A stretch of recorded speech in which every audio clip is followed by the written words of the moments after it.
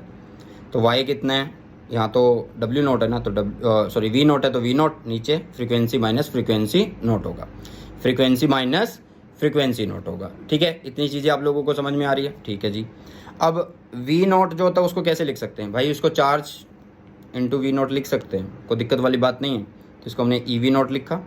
ठीक है, ये समझ में आया या नहीं आया भाई, समझ में बताइए जल्दी से। और नीचे आपका क्या है, फ्रीक्वेंसी माइनस फ्रीक्वेंसी नोट है।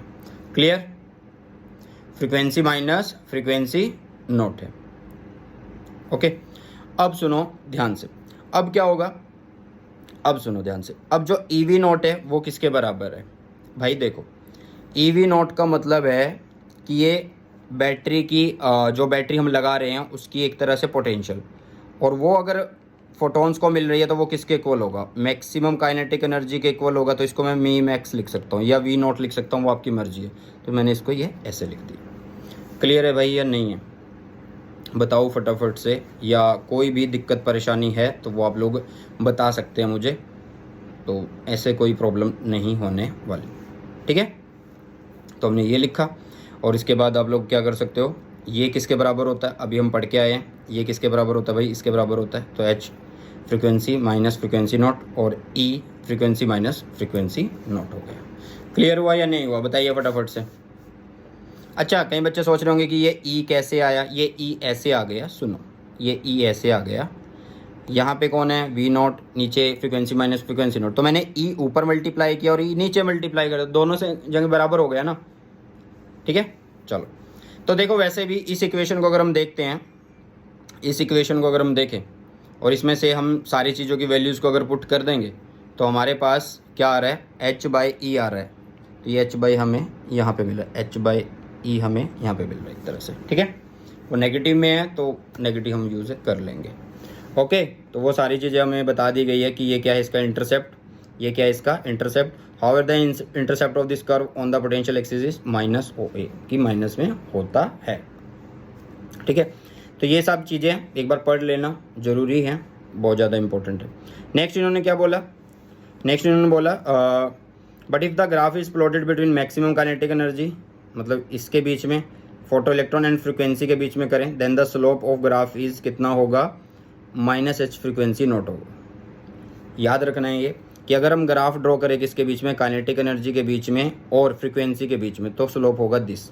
यहाँ पे ग्राफ किस किस के बीच में था, स्टॉपिंग पोटेंशियल और फ्रीक्वेंसी के बीच में।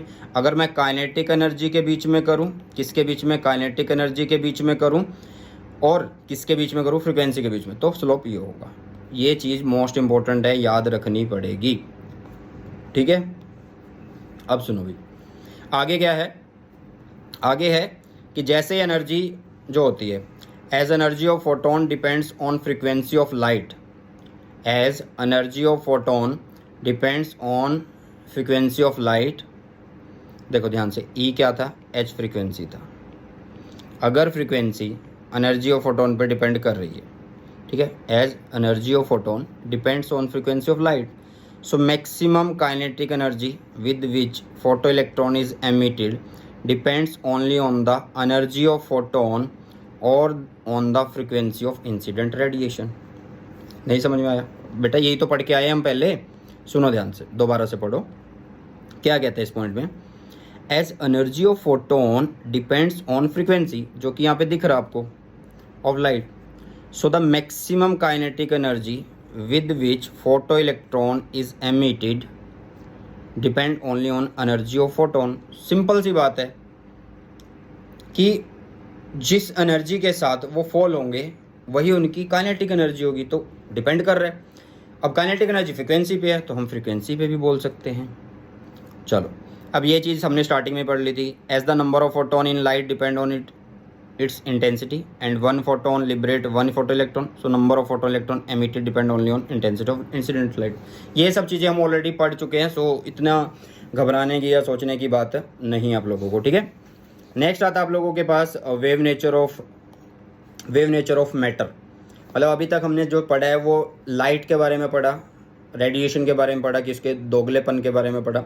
अब बात करेंगे वेव नेचर ऑफ मैटर के बारे में। ये इतना मुश्किल नहीं है हमारे कोर्स में। अब ये जो है बेटा अभी के लिए सिंपल है, मतलब जो इसका एक्सपेरिमेंट है वो कट है, मतलब इस सेशन के लिए जो अभी टर्म 2 का एग्ज़ाम होगा। नए में तो अभी ये शायद आ चुका है दोबारा से। तो भाई इसके लिए कौन आए? डी ब्रोगली आए। उन्होंने ये बात बोली कि जब light as a particle, light as a wave behave कर रही है, तो जो मैटर है वो जब वो क्यों ना एज ए वेव बिहेव कर सकता। मतलब उन्होंने ये बात बोल दी कि जब मैटर है वो जब ये पता है कि पार्टिकल से बनता है, तो मतलब वो एज ए पार्टिकल तो बिहेव कर रहा है, ओके, तो क्यों ना वो वेव की तरह भी बिहेव करे। तो ये किसने बात बोली भाई? ये भाई साहब हैं हमारे, भाई साहब तो नहीं बोल सकते, हमसे बड़े हैं, साइंटिस्ट रहे हैं, बहुत बड़े साइंटिस्ट रहे हैं। तो डी ब्रोगली हाइपोथेसिस इन्होंने दिया, मतलब हाइपोथेसिस का मतलब इन्होंने बात बोली थी, इन्होंने ये बात बोली थी, तो इनको हम डी ब्रोए भी बोल सकते हैं, ठीक है। तो लिविस डी ब्रोगली इन्होंने एक बात बोली, लाइक रेडिएशन, हाँ जी, इन्होंने एक बात बोल दी कि लाइक रेडिएशन की तरह, मतलब रेडिएशन की तरह matter too should have dual nature, कि मैटर के पास भी ड्यूल नेचर होना चाहिए। That is particle like electron, proton, neutron can have particle as well as wave nature. समझे? सुनो ध्यान से, दोबारा से सुनो। इन्होंने बोला कि जैसे रेडिएशन है वैसे ही मैटर के पास भी दो रूप होने चाहिए। द पार्टिकल, जैसे कि इलेक्ट्रॉन, प्रोटॉन, न्यूट्रॉन, इनको क्या शो करना चाहिए? वेव नेचर शो करना चाहिए। मतलब इन्होंने ये बात बोल दी कि जो ये टेबल है, ये जो चेयर है, ये जो आईपैड की पेंसिल है, एप्पल पेंसिल, ये जो इतनी बड़ी बड़ी चीज़ें हमारे पास हैं, डिजिटल बोर्ड है, ये सब रेडिएशन देंगे, मतलब इनसे वेव निकलेंगी। ये बात इन्होंने बोली, ठीक है। और इन्होंने बोला कि जो ये वेव निकलेंगी, उनकी जो वेव होगी और उसका जो रिलेशन होगा, मतलब उसकी जो वेवलेंथ होगी, वो lambda is equal to h/p से दी जाएगी। p is what? p is the momentum. हाँ जी, what is p? p is momentum. ये क्या है? Momentum. And momentum is what? Mass into velocity है। क्या है? मास इनटू वेलोसिटी है, ठीक है। और ये इन्होंने क्यों, मतलब ऐसा क्यों बोला? इन्होंने सिंपल रीज़न दिया। He reason that nature was symmetrical and that two basic physical entities matter and energy must have symmetrical character. मतलब इन्होंने सिमेट्री, भाई अगर ये ऐसा है तो ये भी ऐसा हो सकता है, ये बात इन्होंने बोली। और इसकी मतलब इसकी नहीं, इनकी इस बात के ऊपर इन्हें नोबेल प्राइज़ मिला। नोबेल पुरस्कार बोलते ना, वो मिला इनको, नोबेल मिला ना, शायद नोबेल ही मिला था, ठीक है। एक मिनट रुकिए, नोबेल ही मिला था, यस। चलो अगर मेरी हिस्ट्री ख़राब हुई तो इस बारे में कोई ध्यान मत देना, ठीक है। चलो, तो लैम्डा पता लग गया ना, कि मतलब इन्होंने बोला कि जो मैटर से वेव निकलनी चाहिए और मैटर से जो वेव निकलेगी उसकी wavelength lambda is equal to h/p होनी चाहिए। तो क्वेश्चन ये हुआ कि जब इन्होंने ये बात बोल दी कि भाई मैटर से वेव निकलनी चाहिए, तो फिर ये इतनी बड़ी बड़ी जो चीज़ें हैं, ये क्या ये वेव निकालती हैं? अगर निकालती है तो फिर भाई हमें क्यों नहीं दिख रही? तो इसके लिए एक एग्जांपल लिया गया, ध्यान से सुनना। जैसे कि हमें पता है कि मोमेंटम जो होता है वो होता है h frequency by lambda, sorry lambda नहीं है, c है, ठीक है। तो मतलब h/p जो है, एक तरह से हम क्या लिख सकते हैं, इसी को अगर घुमा के देखें तो हम लिखेंगे एक मिनट, हाँ, h/p, हाँ p आ गया है, और यहाँ पे c और यहाँ पे फ्रीक्वेंसी, यस। तो c क्या होता है? फ्रीक्वेंसी लैम्डा होता है। तो मैं यहाँ पे क्या लिख दूंगा? फ्रीक्वेंसी लैम्डा, नीचे फ्रीक्वेंसी कट गया, मतलब लैम्डा जो हो गया वो h/p आ गया। तो रिलेशन तो आप सिंपल बना सकते हो, ठीक है। अब यहाँ पे बात ये हुई कि बाकी जो मैटर्स हैं क्या वो निकाल रहे हैं वेव, वो चीज़ हमें देखनी है। तो देख लेते हैं एक बार, सुनो। लैम्डा जो है वो स्मॉलर है, किसके लिए? हैवियर पार्टिकल के लिए इन्होंने ये बात बोली। इसके लिए एक एग्जांपल लिया इन्होंने, एक बॉल ली जिसका मास था 0.12 किलोग्राम, मतलब 0.12 किलोग्राम भाई कितना लगाते हो, मतलब पॉइंट एक तरह से किलोग्राम है ना, रुको आप इसको ना ग्राम में बना के देखो, 0.12 किलोग्राम है, तो आप इसको बोलो 12000, मतलब इतना ग्राम है ये, ठीक है। तो मतलब 0.12 किलोग्राम की अगर बॉल है और उसको हम 20 मीटर पर सेकंड से फॉल कराते हैं किसी चीज़ के ऊपर, ठीक है, सुनना ध्यान से। For example the de Broglie hypothesis of ball of mass 0.12 kilogram moving with a speed of 20 metre per second, मतलब मेरे पास एक बॉल है और उसको मैंने मूव करवा दिया 20 मीटर पर सेकेंड की स्पीड पे, तो हम यहाँ पे लैम्डा निकालेंगे जो कि होगा h/p, एंड h कौन है? प्लैंक्स कांस्टेंट है। p की value p is what? p is mv, ठीक है, मास इंटू वेलोसिटी, मास और v दोनों दे रखा तुम्हें। तो जब तुम कैलकुलेट करते हो जो कि कितना मिलता है 2.76 इंटू 10⁻⁻34 मीटर। अरे भाई क्या ये कैलकुलेट हो सकता है? मतलब ये क्या कैलकुलेट तो कर लिया, मतलब मेज़र हो सकता है? नहीं हो सकता, तो ये मेज़र नहीं हो सकता। This is the reason why macroscopic object in our daily life do not show wave like property, मतलब करते तो हैं लेकिन हमें दिखाई नहीं देते, समझे? चलो, तो ये था आप लोगों के पास जो डी ब्रोगली हाइपोथेसिस थी उसके बारे में एक बढ़िया सा कॉन्सेप्ट। अब थोड़ा सा हमें और बताना भी पड़ेगा, जैसे कि पार्टिकल जो होते हैं, मान लो मैं यही जो वेवलेंथ है इलेक्ट्रॉन के लिए अगर लिखना चाहूँ, किसके लिए लिखना चाहूँ भाई? इलेक्ट्रॉन के लिए अगर लिखना चाहूँ तो क्या करेंगे? सुनो ध्यान से। कंसीडर एन इलेक्ट्रॉन जिसका मास m है और चार्ज e है, जिसको हम एक्सेलरेट करा रहे हैं, कहाँ से? रेस्ट से। भाई अभी वो रेस्ट पे है और उसको हम एक्सेलरेट करा रहे हैं किसी एक पोटेंशियल v से एक्सेलरेट करा रहे हैं। The kinetic energy k of the electron equals the work done on it by the electric field. सुनो ध्यान से। मान लो आप लोगों के पास एक इलेक्ट्रॉन है, इस इलेक्ट्रॉन को आप लोगों ने क्या कराना है? एक्सेलरेट कराना है। तो आप इसके ऊपर एक काम करोगे तो आप लोगों को एक पोटेंशियल की ज़रूरत पड़ेगी, यस। तो मतलब जो वर्क डन है वो किसके बराबर होगा? वो वर्क डन होगा EV0 के बराबर होगा। और ये वर्क डन होने से ही तो वो एनर्जी हो रहा है ना, तो ये आप ऐसे लिख सकते हो, ठीक है। V0 लिखो या V लिखो वो आपकी मर्जी है। तो K को क्या लिख सकते हैं? हाफ mv², ठीक है, तो हमने हाफ mv² लिख दिया। लेकिन P की बात करें तो P क्या होता है? mv होता है। अगर मैं यहाँ से V निकालूँ तो V क्या होगा? P/m होगा। तो इसको मैं यहाँ पे पुट कर देता हूँ, पुट कर दिया तो मेरे पास आया ये K की वैल्यू मेरे पास ये आ गई है। और यहाँ से मुझे K नहीं चाहिए, मुझे P चाहिए। क्यों चाहिए P? क्योंकि लैम्डा तो h/p होता है ना, और मुझे वेवलेंथ किसकी निकालनी है? इलेक्ट्रॉन की निकालनी है। तो भाई h तो कॉन्स्टेंट है, मुझे तो P चाहिए था, तो मैंने यहाँ से P निकाल लिया और इस P की वैल्यू जो आई वो ये आ गई, जो K है। K is the kinetic energy जो कि EV होता है, इसलिए हम यहाँ पे EV भी लिख रहे हैं। बस इसको पुट किया, lambda is equal to h/p और P की वैल्यूज़ कितनी? √2mEV, ठीक है।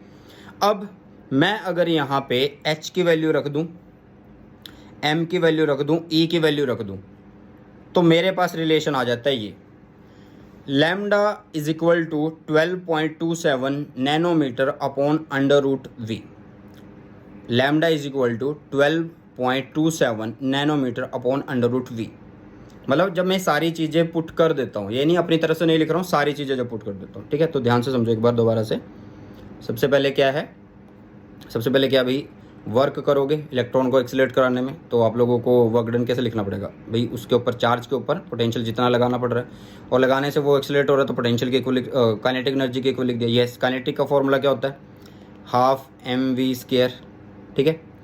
और P क्या होता है? mv होता है। V निकाल लेंगे यहाँ से, तो P/m बन गया, और इस V को यहाँ पे रखा। तो जब हमने यहाँ पे रख दिया तो P एक साइड आ रहा है, K एक साइड आ रहा है, तो हमें P चाहिए ना। क्यों चाहिए P? क्योंकि lambda is equal to h/p होता है भाई, सिंपल सी बात है। तो वो रखा, आंसर आ गया, ठीक है। सो ये था आपका de Broglie wavelength of electron, ठीक है।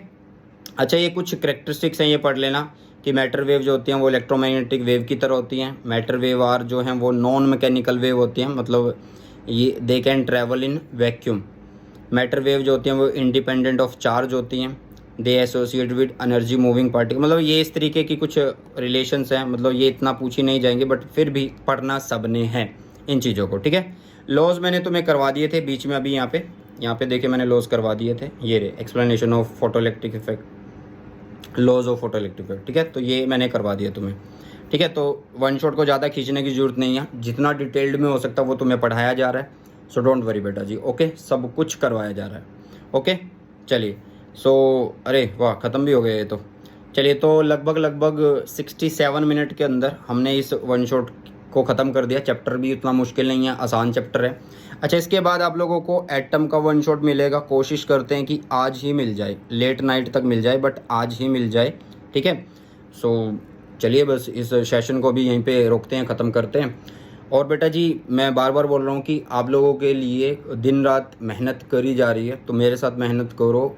35 आउट ऑफ 35 स्कोर करेंगे हम फिजिक्स के अंदर, ठीक है, फिजिक्स टर्म 2 के अंदर, और 4 के आएंगे भाई एग्ज़ाम को, ठीक है। 4 देंगे, ठीक है, ओके। चलो, तो कैसा लगा वन शॉट कमेंट सेक्शन में बता देना। और नोट्स जो हैं बेटा वो मैंने ऑलरेडी आप लोगों को डिटेल्ड एंड चीट नोट्स दोनों दे दिए हैं। तो मैं यही बोलूँगा कि जितना हो सके चैनल को भी सपोर्ट करो, शेयर करो अपने फ्रेंड्स के साथ, जिन बच्चों के पास चैनल नहीं पहुंच पा रहा उन तक ये चैनल पहुंचाओ, ठीक है। चलिए, आई होप ये सेशन आप लोगों को अच्छा लगा। अगर अच्छा लगा तो अपने सभी फ्रेंड्स के साथ शेयर जरूर करिएगा। तो मिलते हैं जल्दी से नए सेशन में। सुबह बाय, टेक केयर, जय हिंद, वंदे मातरम।